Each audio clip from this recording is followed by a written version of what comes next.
Welcome back. You're still tuned in to News and Views. The time is 9:15 a.m. Central African time, and we're going to be turning our attention to a story that has been the biggest headline of this week. Shockwaves rippled across the globe after Israel launched an airstrike in Doha, Qatar, targeting political leaders. Five people were killed, including the son of exiled Gaza chief Khalil al-Hayya. The strike drew fierce condemnation not only from Qatar and Saudi Arabia, but I think to an extent, can we say Israel's closest ally? I read an article yesterday that Donald Trump rebuked Prime Minister Netanyahu for what he's been described as a heated phone call between the two. And he warned that attacking a U.S. ally like Qatar was not wise. I understand that Qatar has one of the biggest military bases of the United States on their soil. And apparently Trump was not happy about it, but we'll be dissecting, I think, most of, the events of the past week, including this attack, the motivation behind it. Could the US known about it? Could they have not known about it? And to help us unpack, just the wider implications of this unprecedented move, we're joined by Professor Jeff Halper. He's an Israeli-American anthropologist, author, and political activist. Prof, thank you so much for joining us. Really appreciate you giving us your time this morning, and looking forward to hearing your thoughts and opinions on this rather disturbing turn of events.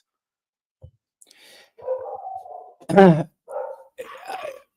think if you look at Israel's strategies overall, and I think this is true of its whole history, I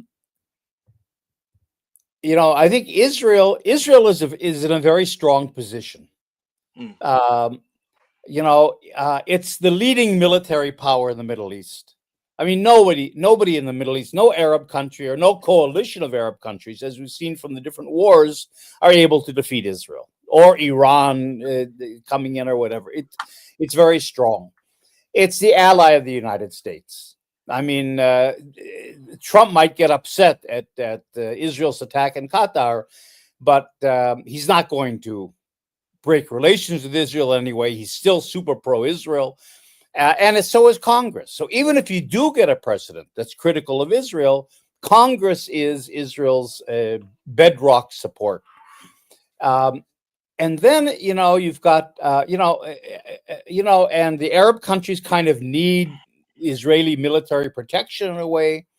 Israel is very strong in terms of its international trade with military and security technologies. And so, Israel is one of the largest arms supplier to China. Israel's very close to Russia in terms of arms supplies. So, in other words, Israel's created a kind of a space for itself where it can be criticized, but it's immune from sanctions. And that's the only thing that interests Israel. So it can do the most outrageous things, like attacking Qatar, or assassinating, Hania in Iran, or embarrassing Trump, which is one of the greatest political sins you can commit. But it knows it's not going to pay a price. In the short term, there'll be outrage, there'll be criticism, but in the longer term, Israel is simply too strong and too strategic and too pivotal between all these forces to ignore. Let me just tell you a little quick story, real quick. In 1954, Israel's a young country. It's 4 years old. Egypt, which was the center of the Arab world at that time under Nasser sent a message to Ben Gurion in 1954 saying, we're willing to talk peace. And Ben Gurion said no. And the reason he gave was that Israel is too strong. That we can do what we can do whatever we want to do. So the Arabs will always make peace with us. So what we have to do is first get everything we want, and then we can agree to peace. You see, and I think that's the Israeli equation. That we can attack Qatar, we can endanger the Abraham Accords, we can humiliate the Arab world, we can thumb our nose at Trump, we can attack Iran. in the end, what's the main goal? The main goal is to take over Palestine, is to settle Palestine. Let's not forget that. And every day, homes are being demolished, lands are being expropriated, Palestinians are being killed, displaced. The whole settlement process, the colonization process continues, right? And then once we have all the facts on the ground, once we've taken over Palestine with all the terrible things that we're doing in between, Gaza and Qatar and Iran and everything else, in the end, the Arabs will still sue for peace. The Americans will still support us. The Europeans will, in other words, we'll get away with it. This is the main assumption. And so Israel's willing to weather all the criticisms and everything else on the way as it is now. But the point is that everything it does advances its colonial agenda. And in the end, it believes that once the facts are on the ground, we've Judaized Palestine, we can always, finally make peace. The Abraham Accords will happen no matter how humiliated the Arab world is in the meantime. I want to focus on, the events of the last few days and this attack on Qatar. What do you make of it? What do you think was the intention this time around, going directly to Qatar, a country that you would say to an extent is very, very friendly with Israel? They've opened up their airspace during, that scuffle with Iran. They were very, very, critical when it comes to the negotiations, the ceasefire negotiations. They seem friendly. They host the biggest U.S. Military base in the Middle East. Why now? And why target Hamas leaders when they are in Qatar? Well, it targeted Hamas leaders when they're in Iran. The only place where Hamas leaders are safe is Turkey. I think, where Israel's not going to attack Turkey for all kinds of reasons, including the fact that it's a member of NATO. Otherwise, they're vulnerable. And so the attack. Now, what Israel's trying to emphasize, of course, to the Qataris as well, is that this wasn't an attack on Qatar. It was an attack on Hamas. And what Israel's even accusing Qatar of is giving sanctuary to Hamas leaders as terrorist leaders. Not really forgetting, everybody knows this, but it's part of the spin, that the international community, including the United States, asked Qatar to host the Hamas leadership, so that there'd be a place where you could actually negotiate with them. But Israel is trying to say, well, we attacked Hamas, not Qatar. I can't believe the Americans didn't know. I think maybe they didn't know the exact timing. And because what Israel does, of course, is it informs you before the fact, but too late for you to do anything about it, to prevent it, you see? And that's, I think, what got Trump pissed off. But the Americans had to know about it. First of all, you had Trump's whole communique a few days ago, this ultimatum to Hamas, saying this is it. If you don't agree to this surrender that we're presenting you now, lay down your arms, give up all the hostages, and then we'll talk about Gaza. Unconditional surrender. Unless you accept that, you're going to pay the price. In other words, he was warning them about what was happening. I don't believe that message was out of context. I think he knew this was coming down. They had to agree. You can't have an Israeli Air Force coming in and attacking Qatar with this huge American base there. I mean, the Americans don't know it's Israelis. The Americans, you think, would react. There was no reaction on the part of this huge American base. So they had to know. Maybe they didn't know the exact timing, but I think it was coordinated to a certain degree.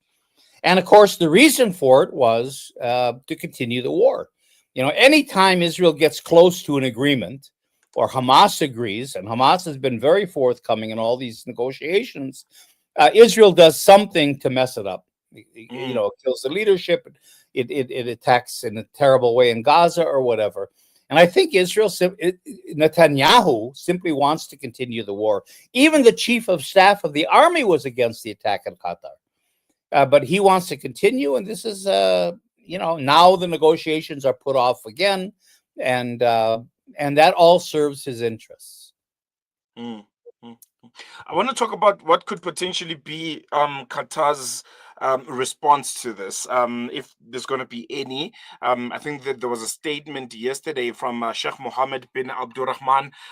He's Qatar's prime minister, and I think the foreign ministry also issued a statement. The usual condemning the attack, but they said there was one line that stood out. It was, Qatar will not tolerate any violation of its sovereignty, territorial integrity, or security. And is there something to read in there? Are we potentially, might see a response from Qatar that might, equal, I don't know, maybe what Iran did in the past, or it's just one of those where it's just going to pass and nothing will happen again to Israel? Well, that's the point I'm trying to make. That's the assumption that Israel has. What can Qatar do? First of all, Trump now has come in and he's playing his game, I think. And Trump said to the Qataris, this will never happen again. So in a sense, he's trying to close the door.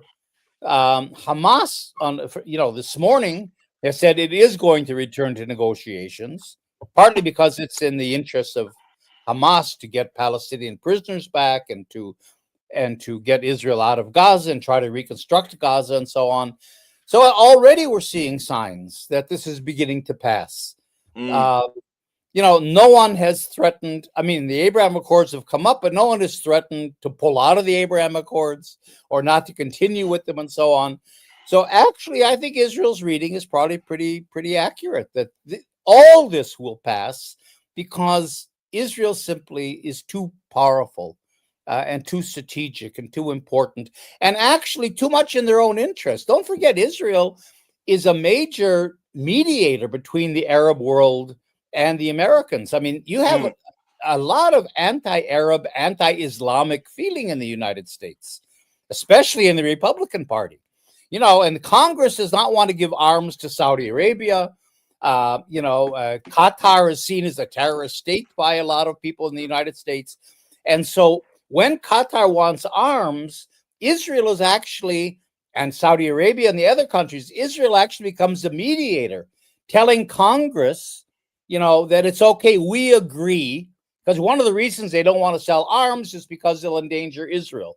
So if Israel says it's okay, you see, so Israel plays a very important role also, I think economically as well, in the Arab world. So it's in their interest to continue the relations with Israel. So they get pissed off at Israel. Israel does these things. But again, there's no signs that this is endangering anything. Not diplomatic relations, not the Abraham Accords. And so we'll go on. What message do you think this attack on Qatar sends to, other leaders in the Middle East? I think there was a sense of, if you almost toe the line when it comes to Israel and the United States of America, you are granted some sort of immunity. You are protected to a certain extent. And I think it was one of the reasons why most of them were not as unequivocal when it comes to the condemnation of Israel and this genocide, and no tangible real action was taken. Does this tell them another story, that it doesn't quite matter what you say or how accommodating you are to Israel? Ultimately they'll do whatever they want, and if it means stepping on your toes, then so be it. Yeah, I think so. And I mean, my hope would be, the minute I heard this, I said, I hope Qatar joins the BRICS bloc with China and everybody else and begin to create this alternative world order. Because as long as they're dependent on the United States and therefore in Israel, they're stuck.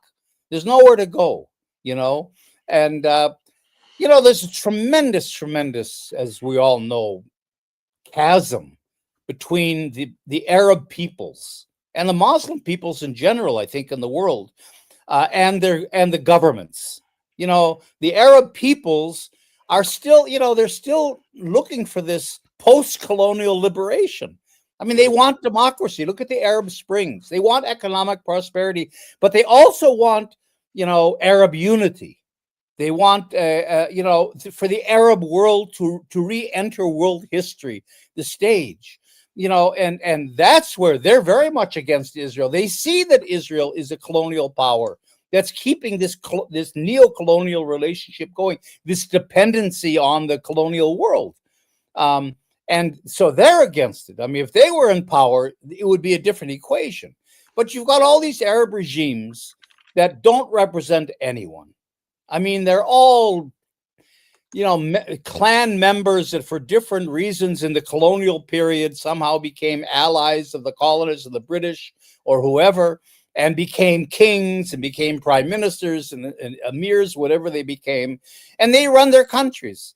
So they're not real countries. They're not real leaders. They don't represent anyone, and they're all corrupt, and they all want, the good things of life economically, and that's the United States and the West. It isn't China and the BRICS bloc. And so I think, the Arab peoples see that they're being colonized, not only by the West still, the neoliberal, reality, not only by Israel, not only, but also by their own leadership. And that's the problem. I don't think the reactions of these governments represent the real feelings and interests of the populations that they're supposed to be representing. Fortunately, we have run out of time. Professor Jeff Halper, always a pleasure. Thank you so much for your insights. Really appreciate it. Okay, thanks for having me. There you go. We're going to take a quick break. When we come back, News and Views continues.